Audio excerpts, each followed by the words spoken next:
नमस्कार प्रिय साथियों और आत्मीय मित्रों, 24 नवंबर सुबह 4:36 पर ग्रह कुल के गुरु देवगुरु बृहस्पति मीन राशि में मार्गी अवस्था में आने जा रहे हैं।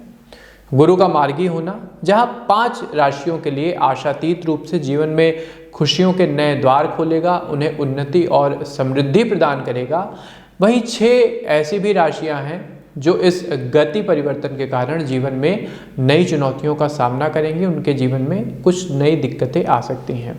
आइए क्रम से जानते हैं कि प्रत्येक व्यक्ति के जीवन में गुरु का मार्गी होना क्या कुछ परिवर्तन लेकर के आ रहा है। किंतु उससे पूर्व मैं पंडित आशीष वत्स जी की एक भविष्यवाणी का जिक्र आपसे करना चाहूँगा, उसके विषय में कुछ आपसे चर्चा करना चाहूँगा। साथियों, भी पिछले महीने यानी अक्टूबर माह में पंडित जी ने एक भविष्यवाणी की थी भूकंप के संदर्भ में। कुछ ग्रह गोचरीय परिस्थितियों का विश्लेषण करके उन्होंने बताया था कि आने वाले नवंबर माह में विशेषकर एशिया महाद्वीप में कोई तगड़ा भूकंप किसी देश में आ सकता है, जिससे जान माल की हानि बड़े स्तर पे होगी।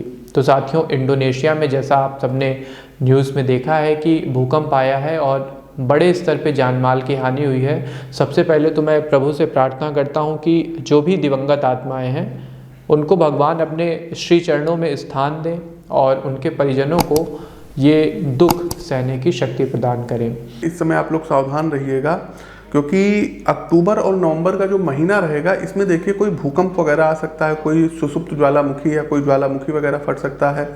साथ ही साथ दर्शकों कोई जो है मतलब भूकंप इंडिया में भी आ सकता है, एशियन महाद्वीप में भी आएगा ही आएगा। तो भूकंप को लेकर के बड़ी प्रेडिक्शन से भूकंप आएगा, कोई सुनामी टाइप की आ सकती है। तो इन सब चीज़ों से आपको अभी तैयार रहना पड़ेगा। तो साथियों, ये हो गई भविष्यवाणी की बात। अब चलिए आगे बढ़ते हैं और जानते हैं कि गुरु का मार्गी होना आपके जीवन पर क्या प्रभाव डालेगा।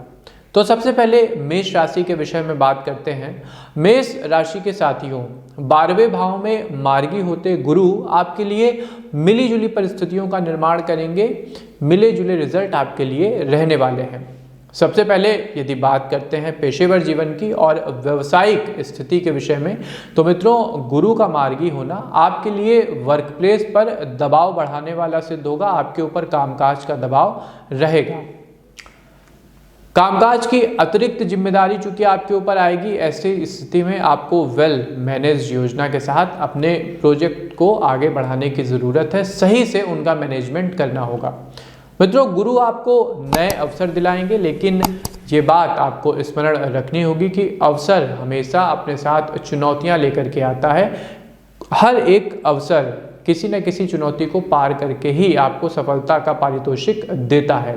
इसलिए अपनी योग्यता का आपको विकास करते रहना चाहिए, जिससे आप अन्य कर्मचारियों से 2 कदम आगे ही रहें, उनसे कहीं से पीछे ना पड़ें।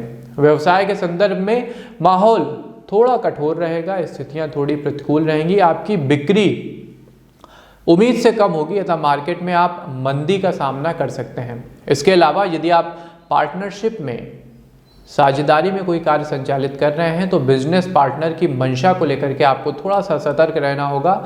कहीं ना कहीं वो आपको नुकसान पहुंचा सकते हैं, अन्यथा किसी तरह का फाइनेंशियल धोखा होने की आपके साथ प्रबल संभावना बन रही है।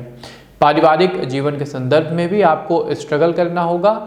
लाइफ पार्टनर के साथ घरेलू मुद्दों को लेकर आवश्यक के मतभेद आपको मानसिक स्तर पर परेशान करेंगे, जिसके कारण आप पारिवारिक मामलों को लेकर अवसाद के शिकार हो सकते हैं।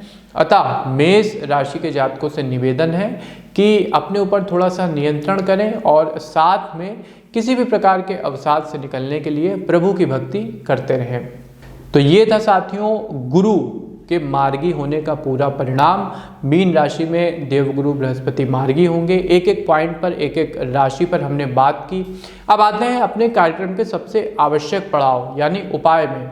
तो इस समयावधि में कौन से ऐसे उपाय हैं जो समस्त राशि वाले करके अपने जीवन को अधिक से अधिक प्रभावी व शुभ बना सकते हैं। सबसे पहले बृहस्पतिवार के दिन जो रामबाण उपाय है वो है विष्णु सहस्त्र नाम का पाठ। सुबह उठिए, पूजा पाठ करिए और भगवान नारायण का ध्यान करते हुए आपको विष्णु सहस्त्र नाम का पाठ करना होगा। इसके अलावा दूसरा रामबाण उपाय सभी राशि वालों को करना है, डेली करना है। भोजन करने से पूर्व गौ माता के लिए एक रोटी और गुड़ का भोग निकालें और उनको खिलाने के बाद ही अपना भोजन ग्रहण करें। यदि आप ऐसा करते हैं तो जीवन में सुख समृद्धि बढ़ेगी। तीसरा रामबाण उपाय, आपको गुरु कवच का नित्य दिन पाठ करना होगा। चौथा रामबाण उपाय साथियों, कनक धरा स्रोत का पाठ यदि आप प्रत्येक गुरुवार को करते हैं संध्या पूजन के समय और लक्ष्मी माता को गुड़ की बनी हुई खीर का भोग लगाते हैं तो जीवन में शुभता बढ़ेगी और सबसे प्रमुख आपको एक स्थायी लक्ष्मी की प्राप्ति होगी। इसके अलावा गुरुवार को यदि आप व्रत करते हैं तो नो डाउट आपके जीवन में शुभता का विकास होगा। तो साथियों, आपको हमारा कार्यक्रम कैसा लगा हमें कमेंट बॉक्स के माध्यम से अवश्य बताइए। अपने मित्रों के साथ, सहयोगी जनों के साथ और परिवार वालों के साथ भी इस कार्यक्रम को अवश्य शेयर कीजिए। हमें दीजिए आज्ञा, मिलते हैं आपसे अपने किसी नए कार्यक्रम में। तब तक के लिए आप सबको हमारी राधे राधे।